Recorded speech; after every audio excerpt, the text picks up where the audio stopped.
Y'all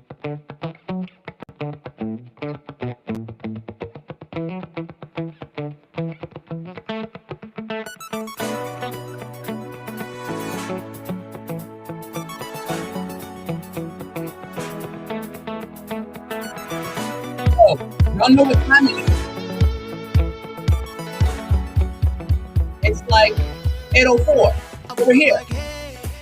How you doing? How you doing? So it's so good to see all of you. It's so good to spend time with you right now.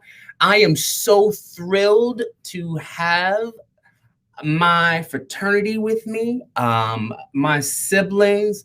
We got a wonderful, wonderful lineup.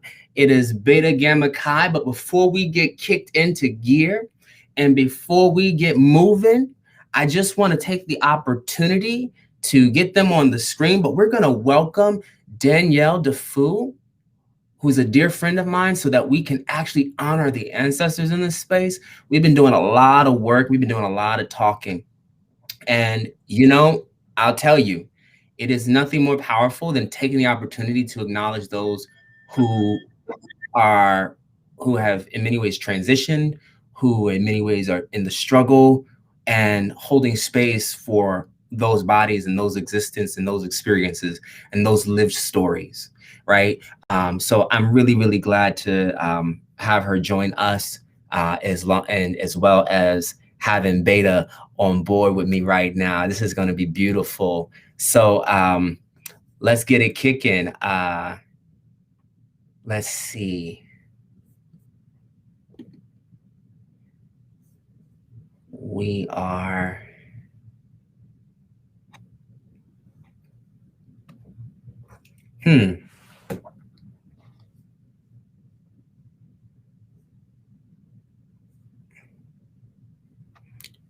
Just waiting for a few minutes. Oh.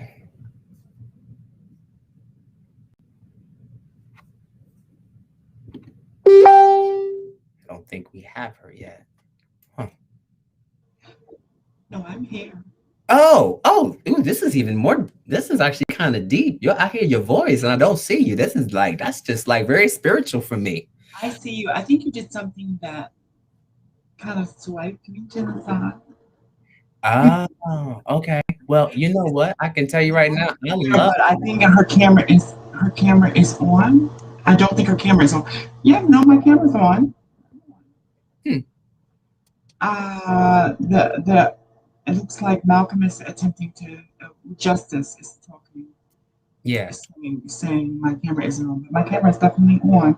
I think it's something you've done. Let's see. How about this? I'm okay with working with this for right now. Let's just try to make that happen, because I do want to go ahead and move into that space with you. I want to those who don't know, Danielle Defoe is a trans African American woman who is an amazing theologian, incredible worker of spirit and humanity and sacred activism, if you will. I'm so blessed to have her here and to share in the honoring of those spaces and those voices. And as we prepare to honor those ancestors and sharing the beauty of her voice, I just want to, I invited her to come because I know many of us, even in our own spaces, because we can be very cliquish if we're not careful. We fail to hear the marginalized on various levels. And I wanted to offer her the opportunity to uplift a few names in the space as we offer those names. So let's go ahead and Danielle, since you are there, let us just hold space, and if you can just provide us some names of the trans women that we have lost just recently, in addition to other queer folk that we will share and ancestors that we will honor. I would appreciate that.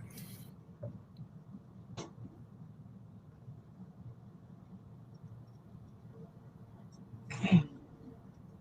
So, and as recent as 2 weeks ago, there were two trans women who were lost to murder in the Charlotte, North Carolina area. And as we look towards seeking justice on their behalf, we speak their names. Mm-hmm.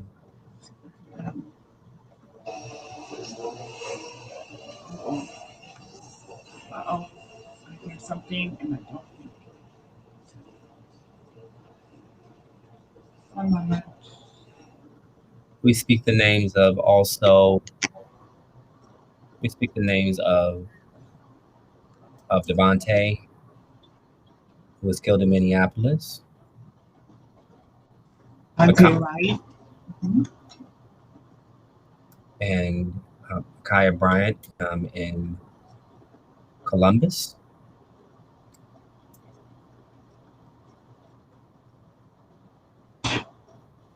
The name London. The man who was shot by law enforcement in Chicago. We speak his name tonight.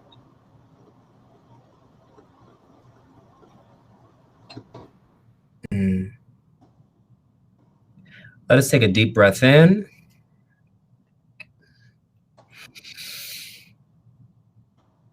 And let us let it out. Let us take another deep breath in. And let us let it out.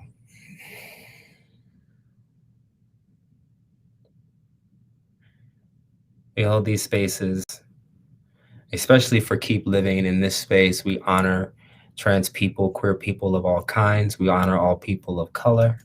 We honor all indigenous communities. We honor those with disabilities. We honor those of all ages. We hold space for them. And we hope while you are watching this show today that you enjoy Keep Living as we focus on the art of living fully.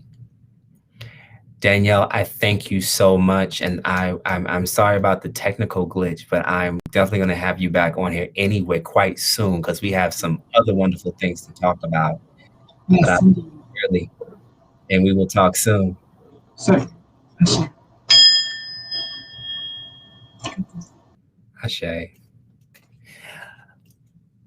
Let's go ahead and kick it into gear. Where are my siblings at?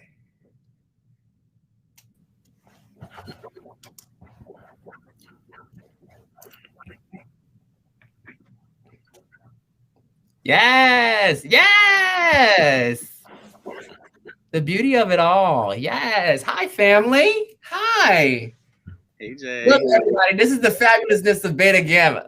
Come on, Beta Gamma Chi on my screen. I'm gonna be selfish.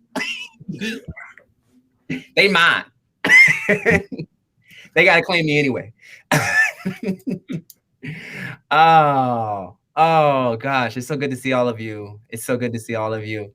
I don't get enough of y'all. I really don't. Other than our group moment where we're like group, everybody's like waking me up, and I'm like, okay, I need to sleep. You know, but I got y'all this morning. I got y'all early this morning.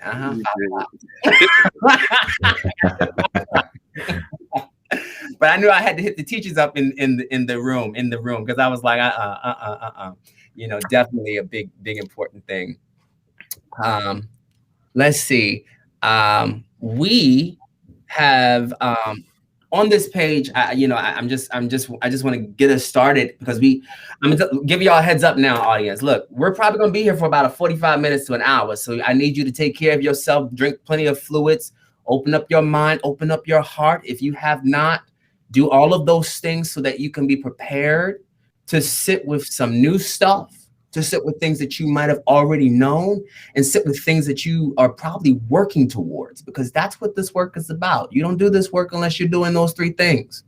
right? So what I need you to do is prepare yourself because we about to have a whole nother total eclipse in the making, right? And I'm so glad to, and we all know what that was, right? Uh, and so you're going to experience in many ways probably your own shadow work that you need to work on, in addition to some things that you're going to be exposed to in the light. So let's hold all that in attention because that's how queerness works. It works in the shadows and it works in the light. It does both. And so one of the most beautiful things that I want to sit here and just say, I just want to start off at the top because I got Jamal at the top here. And I want you to just, I've already said your name, but honey, go ahead, give us the pronouns, give us the grade, give us the city and the state, how long you've been teaching, and how long you been with Beta, baby. Hello again. My name is Jamal Tate. I am currently a high school special education teacher, co-teaching in my specialty is more so math, algebra, and geometry. I am currently in Wilmington, Delaware. I have been in education for 4 years, teaching for 2, and I have been in Beta. Actually, tomorrow will be 3 years. So there's that. But yeah, glad to be in this space. Beautiful. Thank you. Next. I believe it's me. Hey, everybody. My name is Calvin Joyner, he, him, his.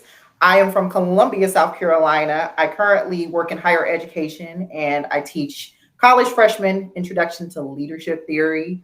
I have been in education for 2 years, teaching for 2 years, and I am the beta baby. So I just recently crossed into beta in March of 2021. So, yeah. Look, and the force is strong with that one, so y'all watch out. I'm watching that one right there. I know the deal. I've been watching you, honey. Next, my love. Guess I'm next. Hi, everybody. I'm Kyle Wooten. My pronouns are he, him, his. Originally from Philadelphia, Pennsylvania. I currently reside in Tallahassee, Florida, where I'm a doctoral candidate in music education at Florida State University. I am a former K-12 music educator in choral music. I started off in high school, got to Atlanta and started teaching K-8. I am on my way to the University of Tennessee at Knoxville, where I will be assistant professor of choral music education. Come on. And I am a founder of Beta Gamma Chi, so I'm the dinosaur here. You don't get old, you get experience, baby. You ain't extinct yet.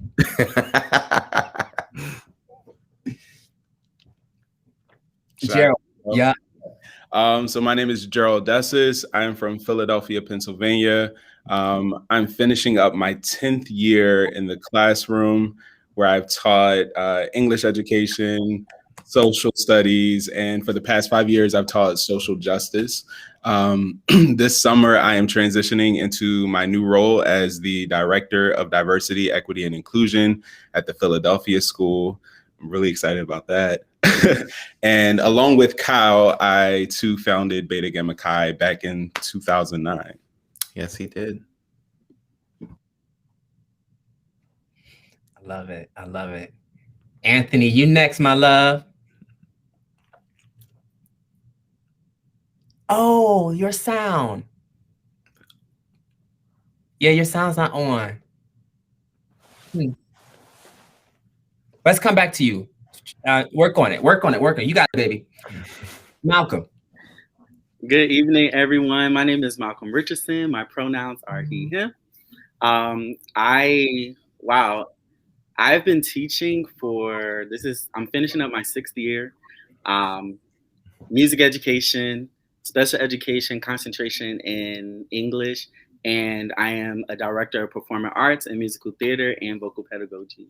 And this is my 4th year. December, it will be 4 years being a member of Beta Gamma Chi Fraternity Incorporated. So I'm happy to be here. Yes, yes, yes. Well, we got the crew. We just waiting for Anthony. And you know what? We're gonna love Anthony in the process because we're gonna give him his time to do an introduction of himself. But I will get these questions going as we move forward.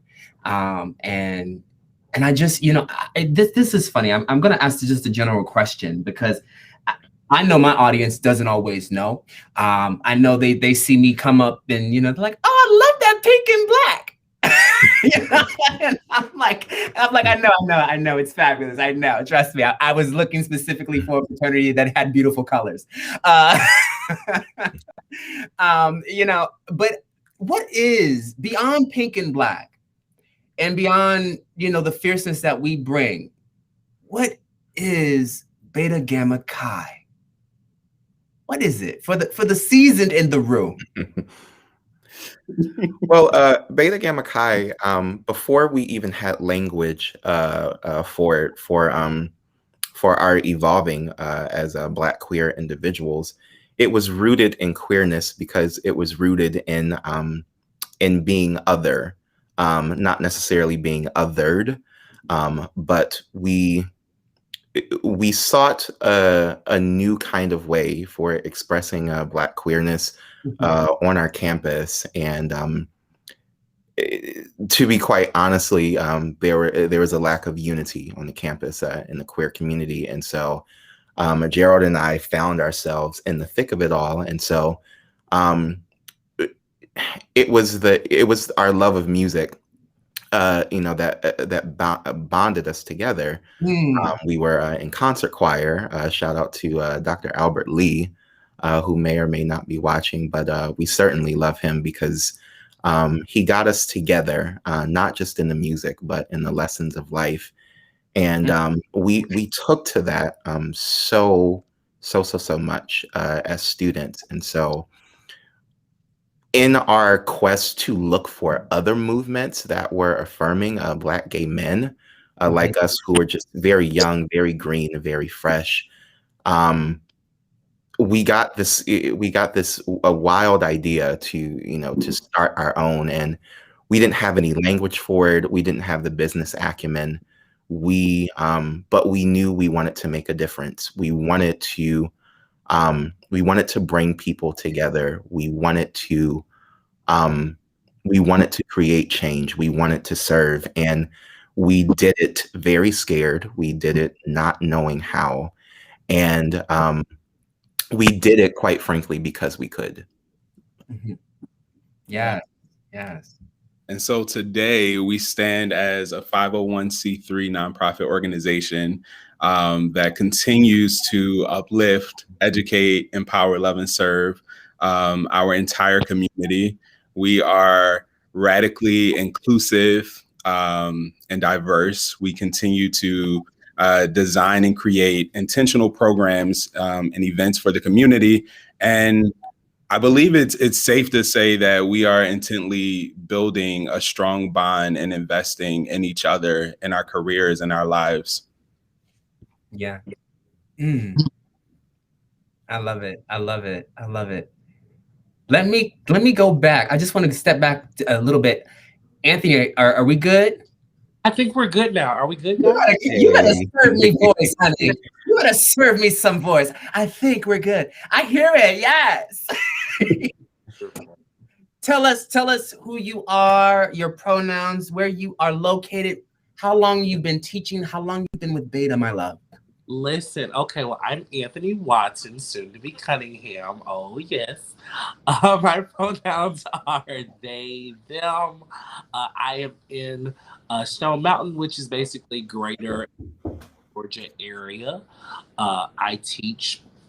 I've been teaching now for about 4 years.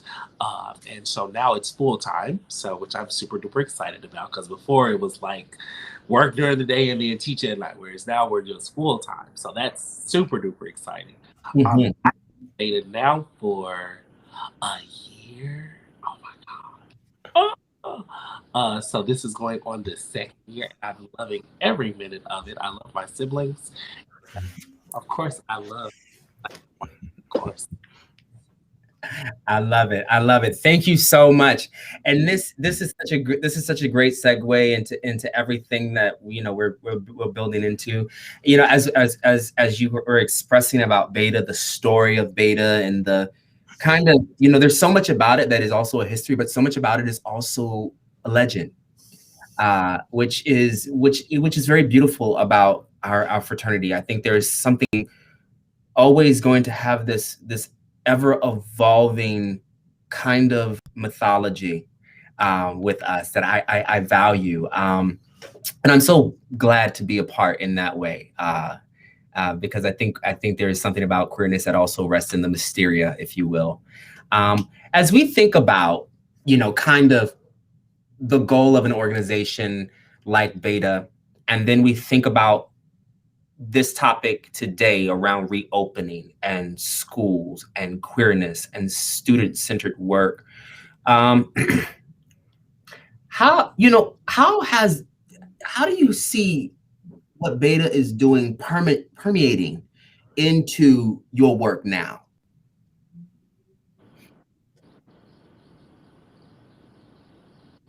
Anybody, I'm open, so y'all can just hop in there. I'm not even gonna be, if you can do two people at a time, I don't care.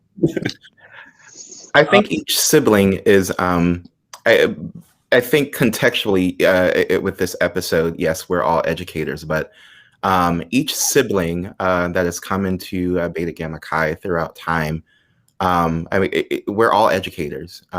We're all educating each other in some way, shape, or form, whether it is through our intersectional identities, whether it's the gifts that we have that we bring to the table with our service. But there's a little something that I learned here in my PhD, and I always use this with the fraternity, and it's an idea called teaching for transfer. And it's just the effect that one little task has on another, and being able to curate and and create transferable skills. I think what we learn from each other in our personhood makes us better teachers.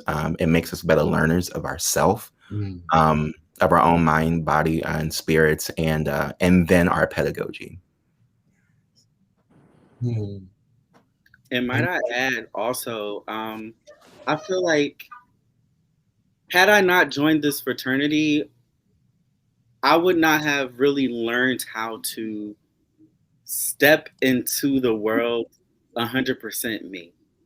Some people who know me really well might say, but you're just so full of confidence and poise and just, strength. But I'm like, it took me up until probably my 28th birthday to really say, this is me, and stand in my full form.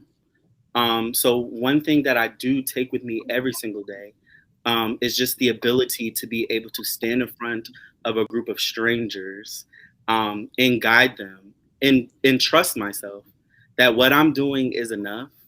What I'm doing will take someone else to the next level. What I'm doing will also teach me a new lesson every day.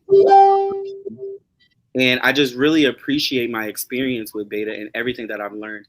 And like Kyle was saying, what I learned from each sibling as well. Everyone brings such a fierce uniqueness to the table. And I just feel blessed to be able to, steal a little bit of each person and just transform it into my own. So, yeah. I recall moments early on when Kyle and I first started teaching. We would meet up and use our space as betas to kind of fuel our next move, or refuel the healing that needed to go on so we could enter or re-enter the classroom. And those moments of shedding and sharing experiences, I know for me, made me a better educator. This summer, we had the opportunity to share a Beta moment and talk about how we show up in spaces as queer individuals, specifically in the classroom. And that one conversation with Kyle completely shaped my year. And that question is on the back of my mind, not just for me and how I show up in spaces, but how I create a brave space in my classroom so all kids can show up and be themselves as they're growing and changing every single day. Mm-hmm. Mm-hmm. Thank you, Kyle.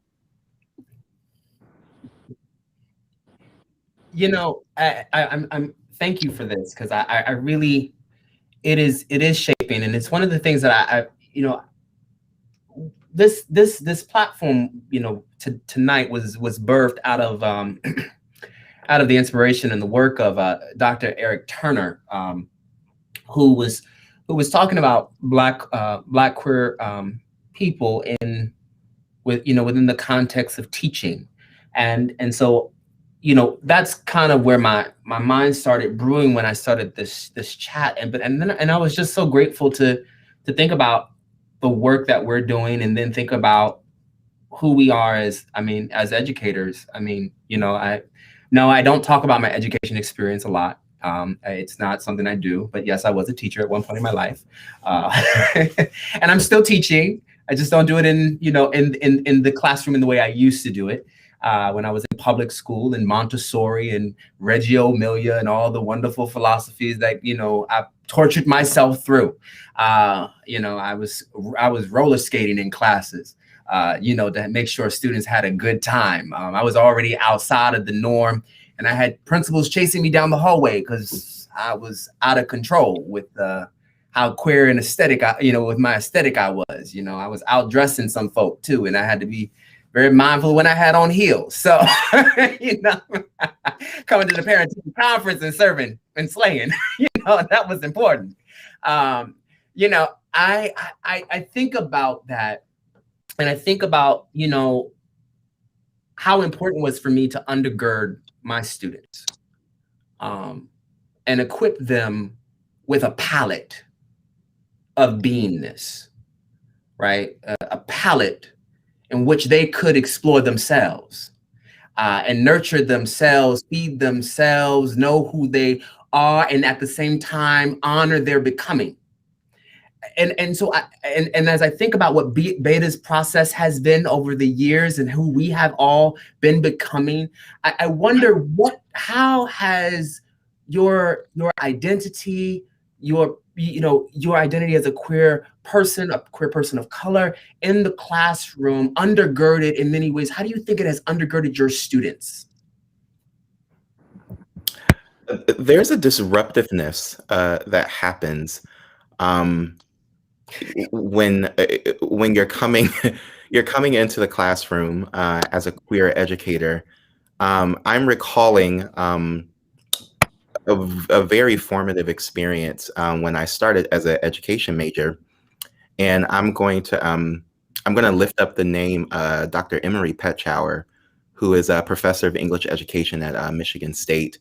The very first thing that he taught us in the major is that we create our framework as educators by looking at the word education, which is coming from the Latin word educare, which means to draw out. And so, so much of our coursework in that program and in subsequent programs, for me at least, was about this idea of impartation. We're giving the best of what we have to our students, but through my own experience with queerness, especially from going to Philly to Atlanta and getting owning some very disruptive experiences in my life, educationally, musically, theologically. What if this idea of impartation is it has the possibility to be flipped, and by showing up in the classroom who we are, our presence automatically liberates others. And if not liberate, then at least unlock the door of what Dr. Sean Crawley calls otherwise possibility. This idea of what if there's something else, something beside, and also layers of oneself that can be drawn out educare just through just daring to show up.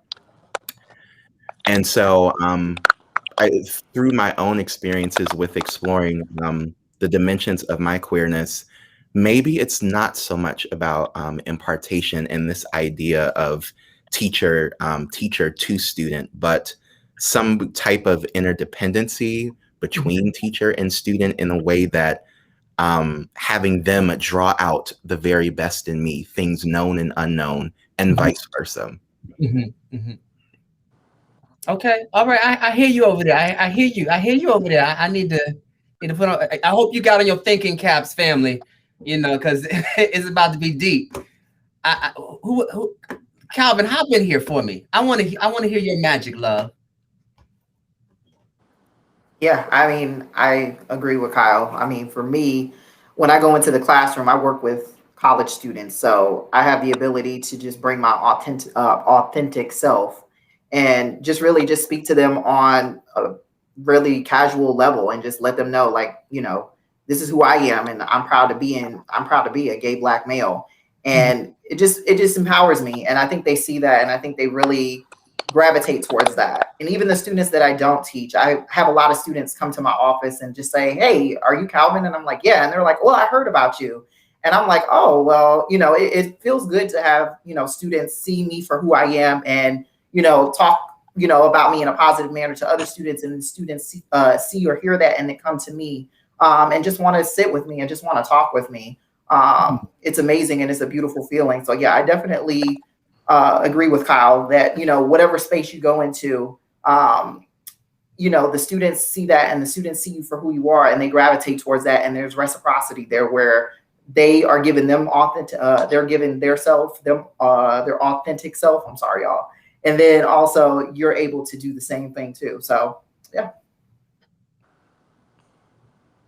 Anyone else want to add to that brilliance in this space?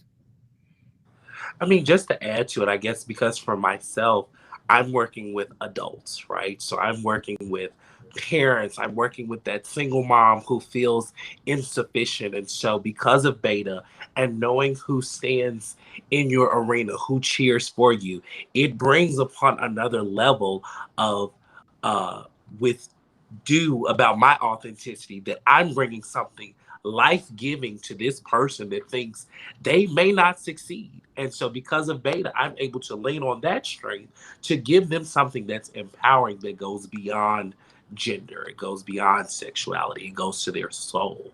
So I'm hearing a sanctified conversation. I need to, you know, I'm trying to, y'all know I'm a humanist. I mean, backgrounds, but I try not to bring that up every once in a while. Look, but when we talk about disruption, right? When we talk about disruption, you bring us in, Kyle, and you talk about there's disruption. I heard, and then Calvin, you offer us a framework of proclamation.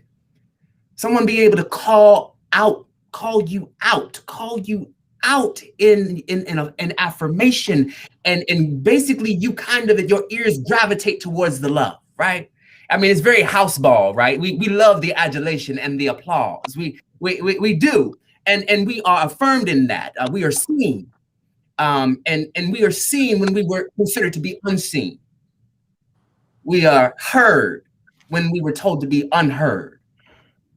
There's something very beautiful about that phenomenon. That's why I was like, look, y'all coming with some spiritual work. Don't theologians in the house. I want us to lean on this idea of the proclamation of queerness and the disruption of queerness, and then the soul care of queerness for a moment. Putting those three things together, this makes you a target because it's soul changing work. Because if someone can call you out, and if someone already acknowledges that they are an angelic troublemaker, if you will, a disruptive, right? And then you come along and your body can speak beyond, right? Just the very appearance of who you are. You are such a target. You are already an enemy of the state, an enemy of the institution. What is what is your response?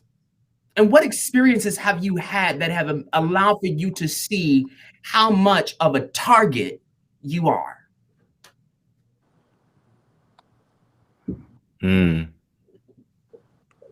That's deep. That's really deep. May I say, honestly, love. And it has taken me a long, long time to be able to step into the world and just love people unapologetically, unconditionally, to just love. I've had parents who would look at me in disgust. I've had parents who would say, y'all got too many fags working up in this school. But had you come and visit the classroom and see the impact that I'm making on your child, I have students running to me, Mr. Richardson, I've missed you. These don't, I mean, I guess they know me, but I've only been in this position at my current job for 6 months. And you would rather say, look at my exterior or what you assume who I am to be and say, oh, what gives you the credentials to be here? I mean, one, check my resume. But two, love is the reason that I keep from cussing you out, while I keep from like not putting the child first. Because at the end of the day, it's not about me. It's about how am I manifesting life into your child's life. And it just pains me to see our people, people of color, non-people of color, to really just look at us like the enemy. And it's just like, but I'm doing something for the world. I'm doing something for your children. And all you can see is my alleged queerness. Because honestly, baby, you don't know me. But what you should know is that I love your children. Come on. Unconditionally. And I will do everything that I can, even off the clock, man. I know many times the people in this room have told me, you know, check yourself, make sure you're good, get some rest. But I just keep working because I love the kids. And honestly, when faced with that level of adversity, the only thing I can think of is love, to just love those people, continue to work harder so that maybe they'll just see, maybe they'll feel, maybe when their child comes home and says, mommy, daddy, mama, pop, sister, brother, whoever their guardian is, I love Mr. Richardson. And that's the sort of environment I need my students to walk in to when they come to school every day. When you're around me, at least for those 45 minutes, you will feel loved.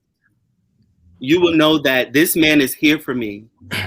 And there have been times where it was so hard for me to keep my mouth shut because I execute with my voice, okay? And I really have to lean on love because it will lead me into dark places if I continue to allow the true enemy to take over my life and take over my tongue. But it's hard filling these shoes. But love is the thing that just keeps me coming back every day. Can I say something to that? I think what I'm hearing Malcolm say largely is that there's an amount of endurance that goes along with this work too, and I think that I'm going to bring up the words of one of my favorite people in the world, Bishop Yvette Flunder, and she says, the only thing standing in a way of, I'm paraphrasing, of course, of being a heretic and a prophet is time. And that I think a lot of times in order to do this very disruptive, sometimes dangerous work of being a queer educator, we got to sit in the tension long enough. We gotta sit in some hard places because, yes, I, of course, you know, I have had my fair share of experiences of being antagonized in my work, and in different settings, especially in underserved areas, working in Title I music education, of course. We're working with a lot of Black and Brown people, and a lot of times, queerness in our communities can be antagonized by way of religion, philosophy, etc. And so there were some years, not just days or months or marking periods, there were some years that I had to sit in some tension, because there are some years when we don't necessarily have answers, but more questions. There are some times when we have more tension, than we do actual release. And sometimes when we're getting faced with the hard questions, or getting the hard stares, or the mean looks, and we're being treated in hellish ways, in the profession, sometimes the only thing that turns a heretic into a prophet is time. There's some stick-to-itness that we have to have, in this line of work. And it's not necessarily for the means of proving a point to anyone, but there's something to be said for queer educators, Black queer educators, who are doing this work, sticking it out, finding ways to build up self, and allowing time to perfect. Can I'm gonna just call you out, but Jamal, can I get you to speak on time and about endurance? Because I think you really, there's something about your character that speaks about time, and character building and shaping. You probably won't notice it until you start speaking, but I'm gonna give you the opportunity to go ahead and just speak. Not just called me out. Jesus spoke to my spirit, Lord. Okay. But yes. So I do agree that endurance and time is something that resonates with me just throughout my whole life. I took longer than most people to graduate undergrad, but while I was doing that, I was finding out what I truly wanted to do.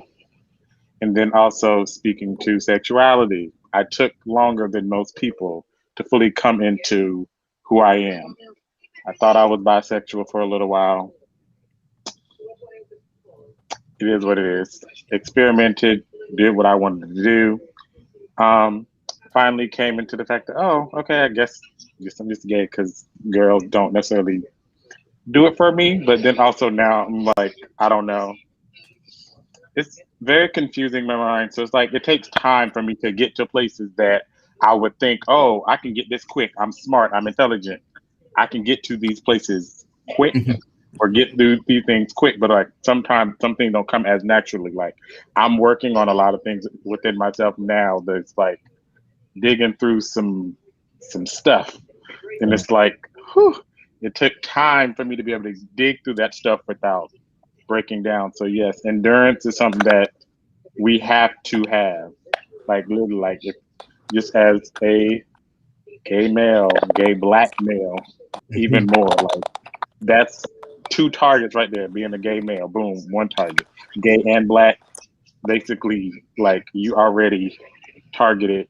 And did I will say to an extent, I'm not gonna say it's a privilege, but also the fact that when people look at me, they don't notice unless like some people notice. Like some people notice because they're looking for it. But when you look at me, like most people don't know. So I'm like, yeah, sometimes that's a good thing and a bad thing, but also like it's something I just have to work through. And it's just like sometimes I use it to my advantage. I'm like, if you don't notice off the bat that I'm gay, listen, that's better for me, so I don't have to deal with any prejudice or anything if I'm just in the store somewhere. But like also I'm like, I'm not ashamed. If somebody asks me, I will say, if it's a student asking me, I'm very wary about it. Like some students have asked me at my current school where I am now, and I have told them no because of some of the experiences that I've had at the school about some of the teachers that may have been homosexual and they had some bad raps. I'm like, I'm not throwing my name in that hat right now. I'm not dealing with that. So I'm like, yeah, no.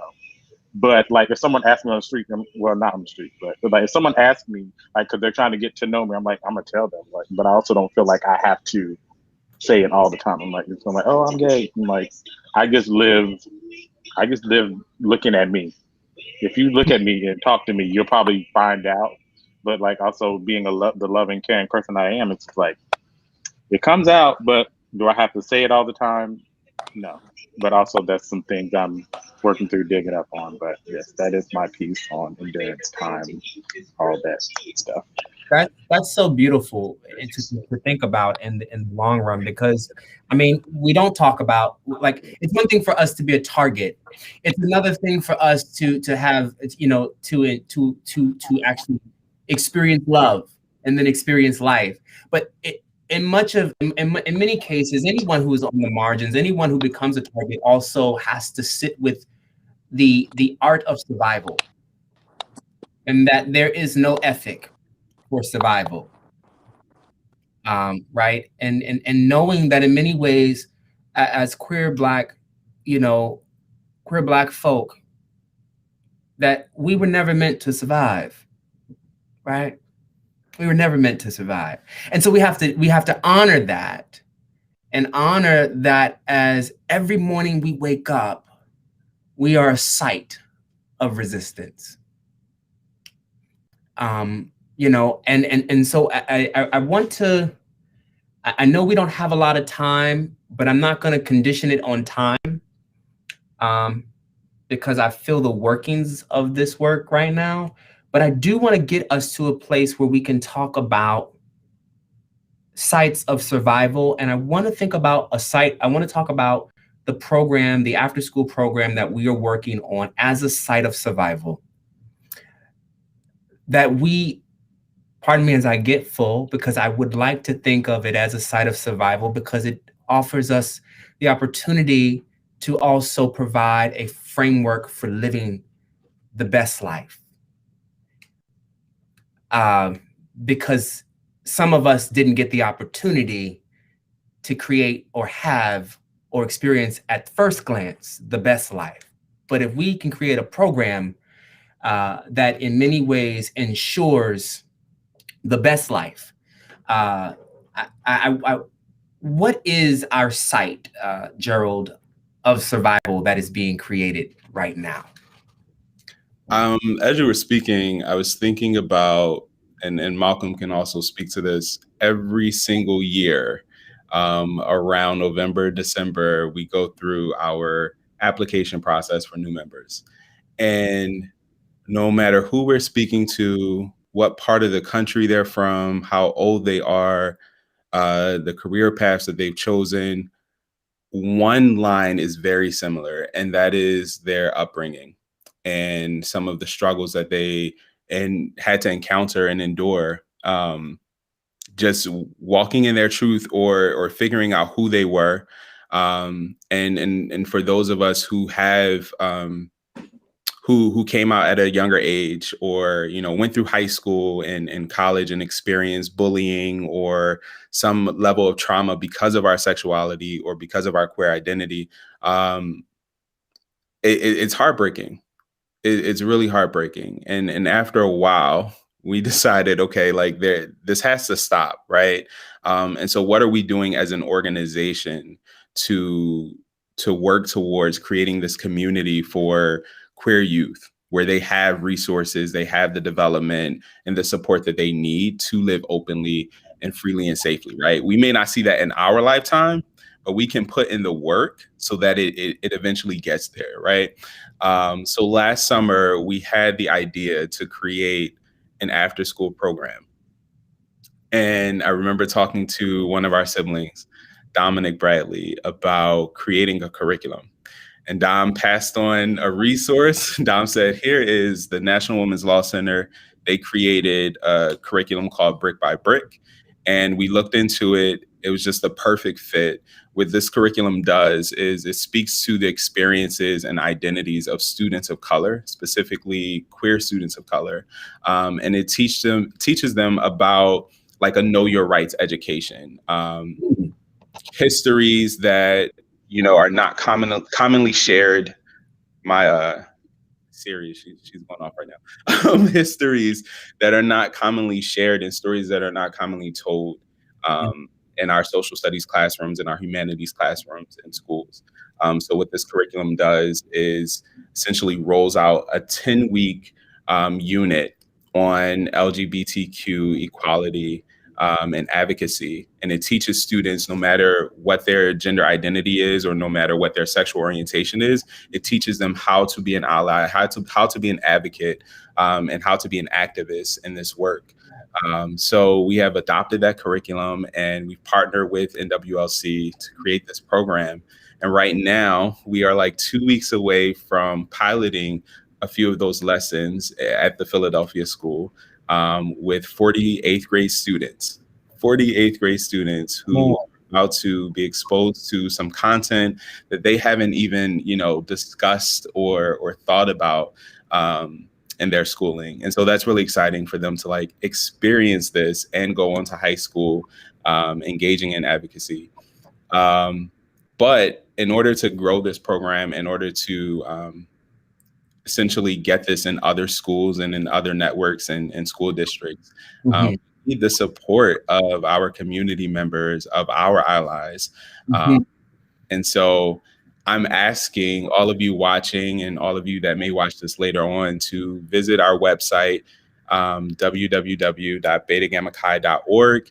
Go to our donation page and donate anything that you can to support this program or other programs like it that directly impact LGBTQ plus youth. Give that again for all the slow people like myself who are still intelligent and working towards great things, but still have dyslexia and ADHD and slow comprehension, because it's all working right here in this dissertation right now. Absolutely. So that is www.betagammachi.org/donate. Look, at the same time, Freedom folk, I know many of you watch me often. What I need you to do too is make sure that you click like and share. I want you to share this with somebody who really could benefit. The way that this works is, as I've often said to many of you freedom folk in this space, if we're gonna practice freedom doing, what we need to do is make sure that we develop, first of all, self-care so that we can curate culture care. That's how this works. And so when we do this work by doing some courageous listening like you just did just now. And if you are joining us for the first time, I'm really excited to have you. I promise you, this will not be the last time that I will bring my family with me on this show. I wish I could fit every last one of them in these boxes on this, this platform.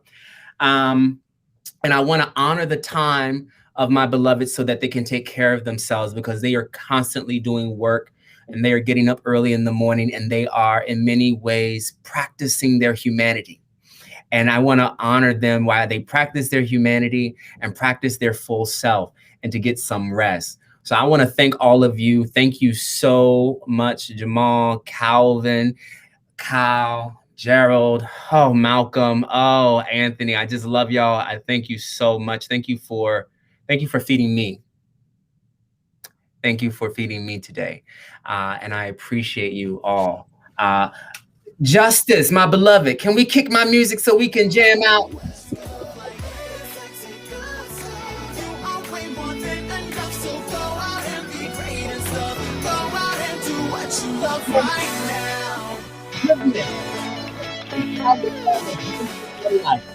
Have a great one.